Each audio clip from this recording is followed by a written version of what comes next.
Hey guys, Roachmeister here. I have made it into Neil's Gap. Pretty big feat for me. I'm pretty happy. That's kind of the first challenge, if you will, and proved myself I do have the capability to through hike, which to be honest, I wasn't sure at the very beginning. Really, it was a mind game. You got to convince yourself to keep going when you're so out of shape and dealing with a couple of heart issues. But bottom line is I'm here, and it's iconic.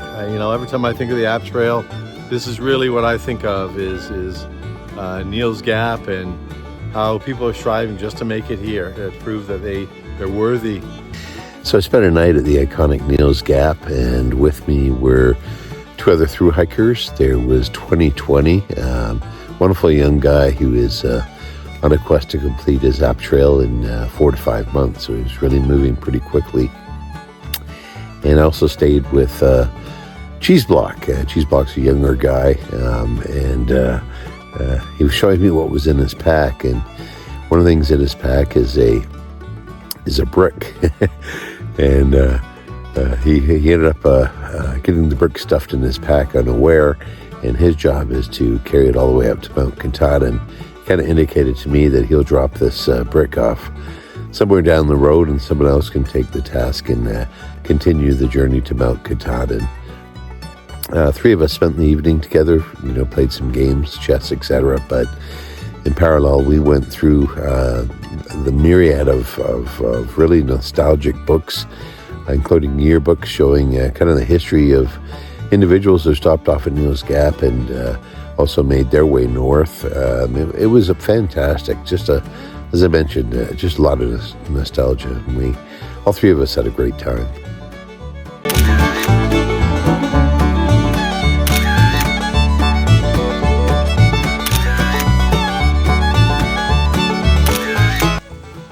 Well, less than a mile in, and it's definitely a steep climb at Neil's Gap, so I kicked my ass already.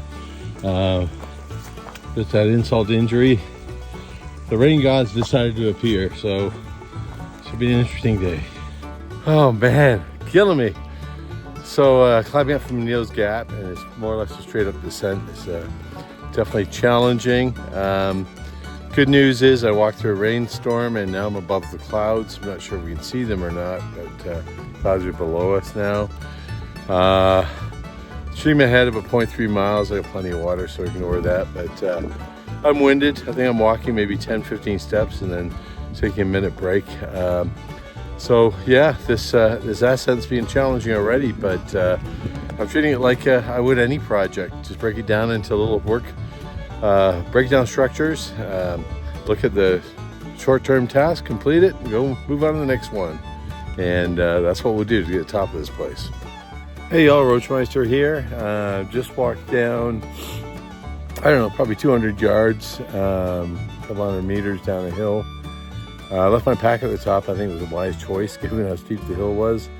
As you can see here, I've got a little stream flowing. Not too much water, but certainly enough to fill up with. I was getting low on water, so it was time to replenish. Day has been terrible. It's been roughly, 40, 42 degrees out. As you can see, it's very foggy, so we're kind of in the clouds. And rumor has it tonight's going to get pretty rough, tonight and tomorrow night. So trying to figure out how far it makes sense to walk today. I may err on the side of caution. There's a closer shelter, but I'll determine that when I get to the place where I have to make the decision, and depending on the time, make a call. But tough day today. I'm feeling it. It's just been up and down, and definitely, you're out of shape when. So, but we'll keep at it. Take care.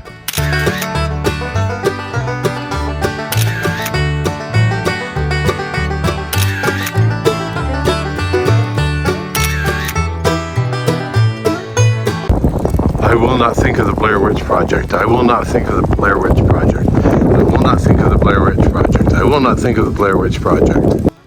Hey y'all, hope all is well. I'm coming down one of the mountains. Don't know the name, but I'll put it in the comments a little later. And come to the conclusion, there's no way in heck I'll make it to the shelter before it's nighttime. So what I'll likely do is stealth camp. Basically means you just camp off the trail somewhere. Yeah, through coincidence, I bumped into Low Tide today. He just passed me, and he's in the same boat. So I said, look, I'll just keep walking, and if I see your tent, I'll stop and we'll stay there for the night. So I do believe that's the plan. Hey folks, long day. We did just over 7 miles, I believe. Started at Neil's Gap, and we're actually doing what you call stealth camping. We couldn't get to the campsites in time tonight. So I had the pleasure of bumping into Grey Mountain Walking, and we decided that what we'll do is stealth camp. Actually, it was great. We had our dinner, and it was actually just wonderful to catch up. And yeah, next on the hit list is, you know, hang our food, protect them from the bears, and then chat and go to bed. Hope all is well. Bye-bye.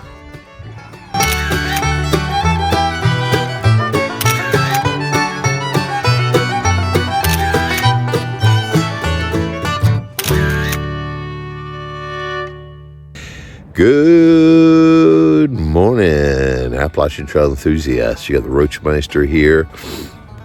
I'm currently on the App Trail, just past a place called the Hog Pen Gap. We climbed up a mountain and then down into a little quiet area and decided to stealth camp. When I say we, I had the great opportunity to bump into Grey Mountain Walking later yesterday, actually, towards the end of my walk. And I actually also bumped into Low Tide along my walk, and I had thought that maybe 3 of us would end up stealth camping because there was no way we're going to make it to the next shelter.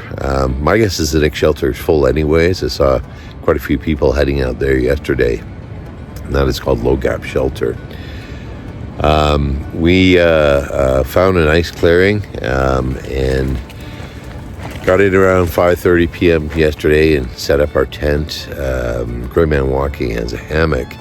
Low Tide decided actually to go into town, find a hostel, because it was expected to be super windy last night, which it was. In fact, I would guess I only got an hour or two sleep maximum. Yeah, it was a great evening. We basically set up our stuff and had a nice hot meal. And we kind of chuckled as we did our first PCT hang. So I was pretty impressed. Grey Mountain Walking actually refigured out how to do a PCT hang. And first time I went to video him, it was 100% success. He got the line over the tree, got the bear bag on his line, hooked up the stick, and managed to pull it up, and it just was perfect. I used something called an Ursack. Oh, here comes that wind! Holy camoly, it's crazy. Yeah, the wind has a cadence of about, I would say, every minute, and this one was strange. It actually blew the other way, so the wind is changing direction, it appears. Winds are gusting probably, I would say, 30 to 40 miles an hour. It's been crazy. Yeah, and so I use my bear bag, basically something called an Ursack. I've come to the conclusion already after a few days that it was probably a silly investment. The concept of an Ursack is a kind of a bear-proof bag. They can't get into it. It's got a wire fastener or rope that you tie around a tree. If you use the right nuts, the bear can't get it off.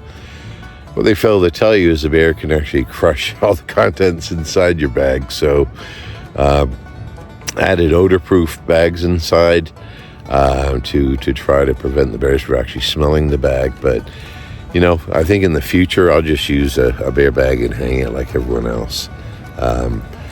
Some people carry bear canisters. Bear canisters are heavy. Oh, there comes that wind again. Holy camoly.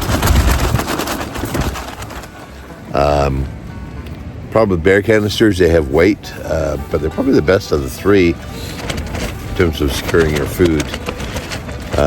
Poor bears don't have these things called opposing thumbs or opposing digits, so they struggle to get in. Don't know if the bears are up yet, but they should be waking up any time about now from their hibernation. Some people worry about them. To me, it's pretty simple. Just make sure you don't have food in your tent. Keep it away and don't eat near your tent. You should be okay. Little fun fact, as I mentioned, we're near Hog Pen Gap. The locals in the 1800s used to gather around here up top of Hog Pen's Gap, because as the wagons would come in, the horse buggies would come in, they'd obviously get to the top of the gap, and there's a big road that goes all the way down into the town, the nearest major town.